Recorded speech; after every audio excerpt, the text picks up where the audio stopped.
ఒకరోజు ఒక యువకుడు గౌతమ్ బుద్ధుడి దగ్గరికి వచ్చాడు.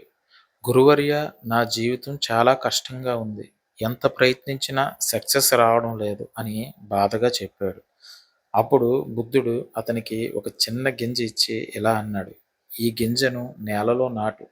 ప్రతిరోజు నీళ్లు పోయి బాగా చూసుకో అని చెప్పాడు. యువకుడు అలాగే చేశాడు. కొన్ని రోజులకు మొలక వచ్చింది.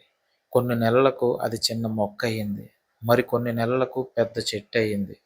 అప్పుడు బుద్ధుడు అతన్ని పిలిచి ఇలా అడిగాడు. ఈ చెట్టు ఒక్క రోజులో పెరిగిందా అని అడగడం జరిగింది. ఆ యువకుడు ఇలా అన్నాడు. లేదు గురువర్యా, చాలా సమయం పట్టింది. అప్పుడు బుద్ధుడు ఇలా అన్నాడు. అలాగే జీవితంలో సక్సెస్ కూడా ఒక్క రోజులో రాదు. సహనం ఉండాలి. ప్రతిరోజు ప్రయత్నం ఉండాలి. ఆ రెండూ చేస్తేనే పెద్ద ఫలితం వస్తుంది. ఈ మాట విన్న యువకుడు కొత్త ధైర్యంతో తన జీవితాన్ని మళ్ళీ ప్రారంభించాడు.